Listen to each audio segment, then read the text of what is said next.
ఓం నమ శివాయ. శ్రీ పరశురామేశ్వర స్వామి దేవస్థానం గుడిమల్లం. ఇది తిరుపతి నుంచి 20 కిలోమీటర్ల దూరంలో ఉంది. పాపానాయుడుపేట నుంచి 3 కిలోమీటర్ల దూరంలో ఉంది గుడిమల్లం.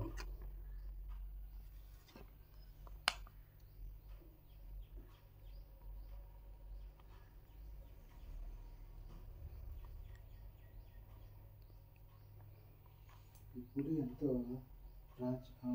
ప్రాచీనమైనది మరియు ప్రాచుర్యమైనది. ఇది భారతదేశంలోని మొదటి శివాలయం, అతి ప్రాచీనమైనటువంటి దేవాలయం, అతి ప్రాచుర్యం కలిగినటువంటి దేవాలయం కూడా చెప్పుకోవచ్చు. ఈ ఆలయానికి వెళ్ళేటువంటి మార్గ మధ్యంలో కూడా స్వర్ణముఖి నది యొక్క నదీ ప్రవాహం కూడా మనం చూడవచ్చు. ఇక్కడ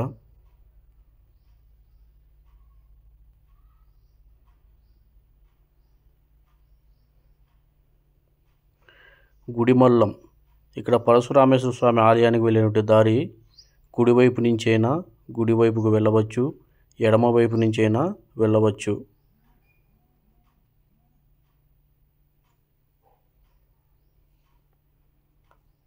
ఈ పరశురామేశ్వర స్వామి ఆలయం దాదాపు 2600 సంవత్సరం నాటి అతి ప్రాచీన ప్రపంచ ప్రసిద్ధిగాంచినటువంటి ఆలయాలలో ఒకటిగా చెప్పవచ్చు. ఈ ఆలయం యొక్క విశిష్టత ఏమిటంటే, ఇక్కడ ఉన్నటువంటి శిలా విగ్రహం అనేది ఏకశిలా విగ్రహం. ఈ ఏకశిలా విగ్రహం పైన త్రిమూర్తులు చెక్కించబడి ఉన్నారు. అంటే త్రిమూర్తులు అంటే బ్రహ్మ, విష్ణు, మహేశ్వరు ముగ్గురును కూడా మనము ఒకేసారి ఒకే విగ్రహం పైన చూడవచ్చు. అది ఈ ఆలయం యొక్క ప్రాచుర్యత లేదా విశిష్టత అని కూడా చెప్పవచ్చు.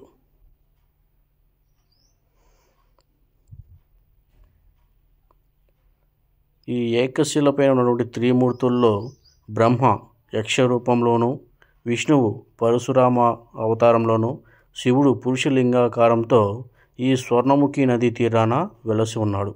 అందువల్లే దీన్ని పరశురామేశ్వర స్వామి ఆలయంగా చెప్తారు.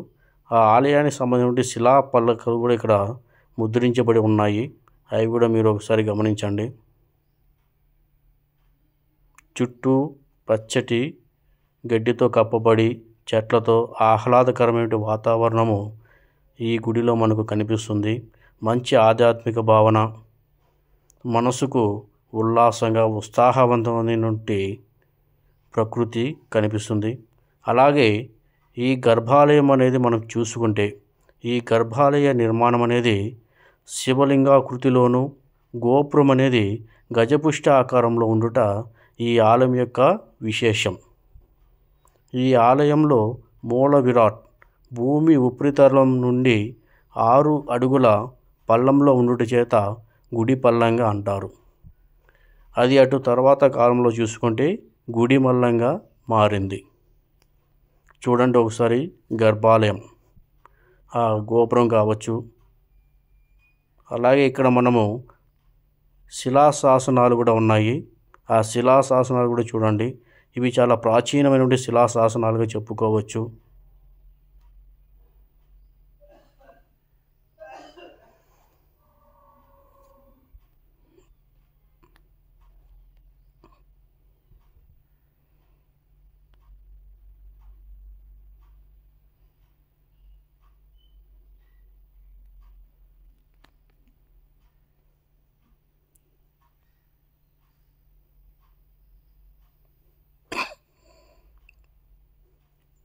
అలాగే ఈ ఆలయం దాదాపు 60 సంవత్సరములకు ఒక పర్యాయం స్వర్ణముఖి నది తీర్థం స్వామివారిని తాకుతాయని ఇక్కడి పూజలు కూడా చెప్పారు.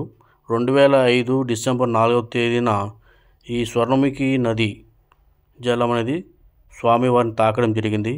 అలాగే ఆలయ ప్రాంగణంలో చూసుకుంటే మనకు శ్రీ ఆనందవల్లి పార్వతీదేవి యొక్క ఆలయము, శ్రీ వల్లి దేవసేన సమేత సుబ్రహ్మణ్య స్వామి ఆలయము, అలాగే సూర్య భగవాన్ యొక్క ఆలయము, ఇవి మనకు ఆలయ ప్రాంగణంలో కనిపిస్తాయి.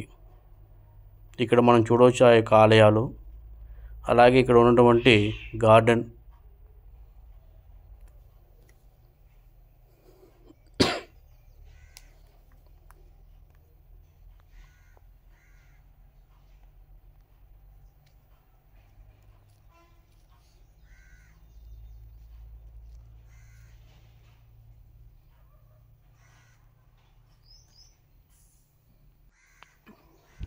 అలాగే ఈ ఆలయం యొక్క ప్రాంగణంలో చూసుకుంటే పచ్చని చెట్లు, అలాగే ధ్వజస్తంభము, చేతబావి,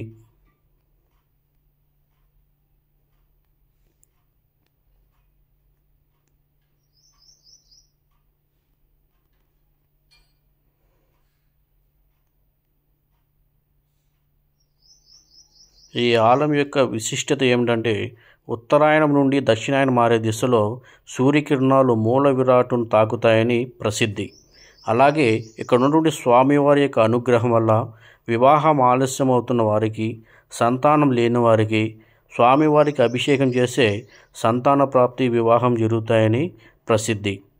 కనుక మీరు కూడా ఒకసారి ఈ ఆలయాన్ని సందర్శించి స్వామివారి యొక్క దయకి పాత్రులు అవ్వండి.